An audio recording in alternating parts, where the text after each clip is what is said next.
Vous écoutez La Voix de l'Espérance, une émission qui vous apporte paix, joie, confiance et espérance.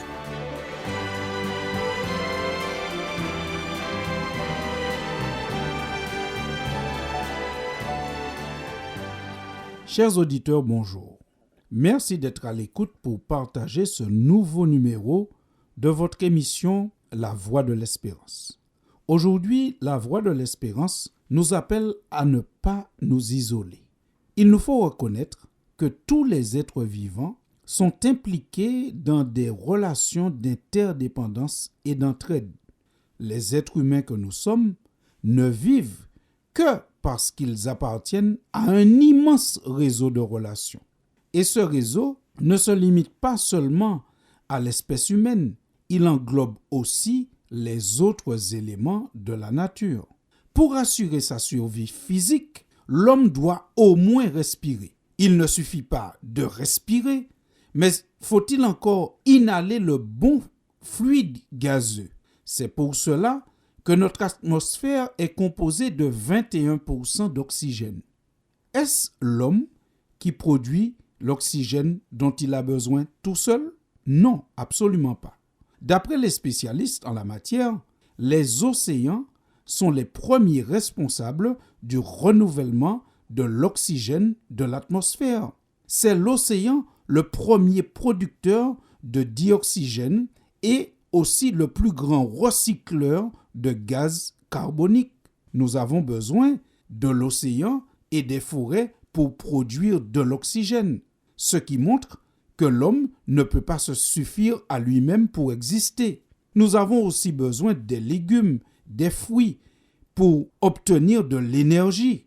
En bref, nous dépendons d'une infinité d'espèces pour nous assurer l'air, l'eau, les nutriments, les matériaux que nous utilisons pour nos lieux d'habitation. L'homme ne peut pas vivre seul et en dehors de la planète. L'homme ne doit pas s'isoler. Même quand l'homme va séjourner dans l'espace, c'est toujours de la Terre qu'il part et avec des matériaux tirés de la Terre. L'homme a définitivement besoin de ses semblables, mais aussi de la biodiversité que Dieu a instituée sur Terre. Dieu a maîtrisé et instauré toute cette science que les hommes sont en train de comprendre et de découvrir. Le récit de la création présenté dans le livre de la Genèse au chapitre 1 et 2 en témoigne.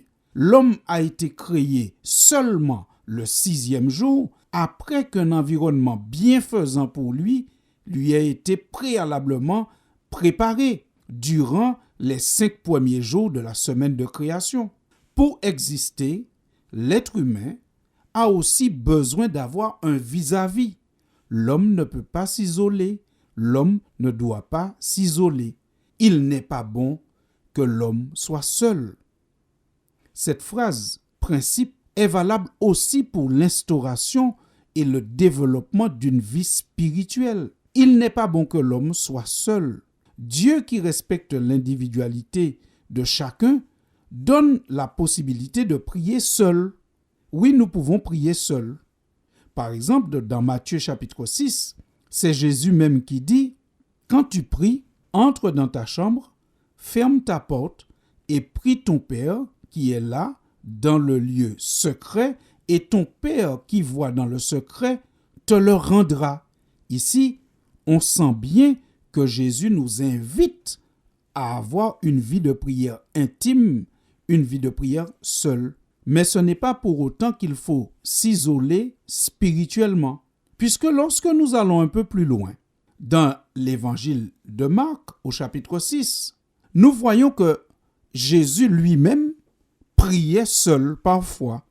On dirait même qu'il s'organisait pour se retrouver seul pour prier. Dans Marc 6, nous lisons ceci au verset 45 et 46.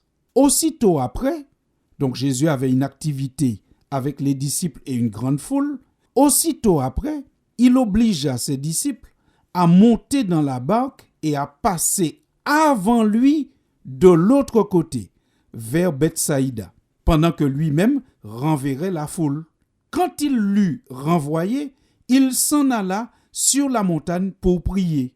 N'avez-vous pas l'impression que Jésus s'est organisé ici pour se retrouver seul pour prier? Il a demandé aux disciples de partir avant lui.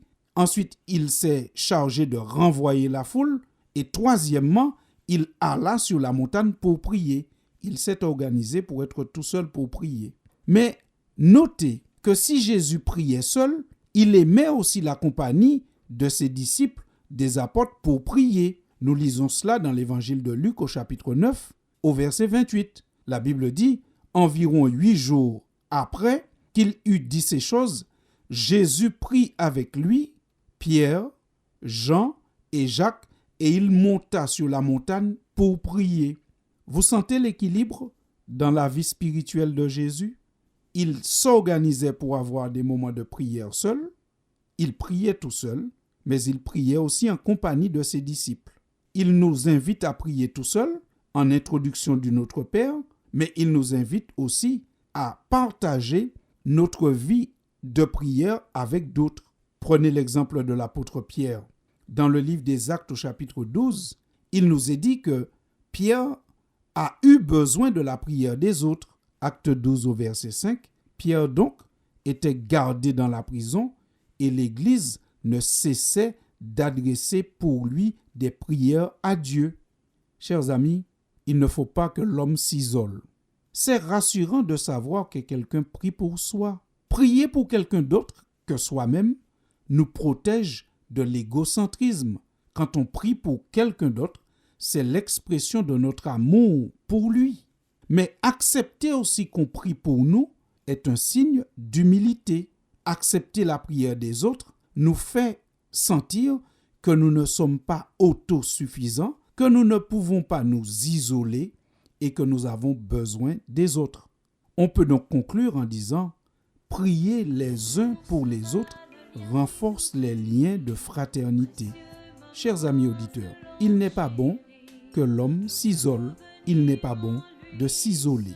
Nous dépendons des autres, nous dépendons de la nature que Dieu a créée pour notre vie physique, mais nous avons aussi besoin de relations avec les autres pour notre vie spirituelle. Il n'est pas bon que l'homme s'isole. Prions les uns pour les autres. Prie pour moi, je prierai pour toi. Prie que Dieu nous garde dans tous ses voies. Mon ami, prie pour moi, je prierai pour toi. Et un jour son amour nous ramènera. Oh, oh, oh, oh. Prie pour moi, je prierai pour toi.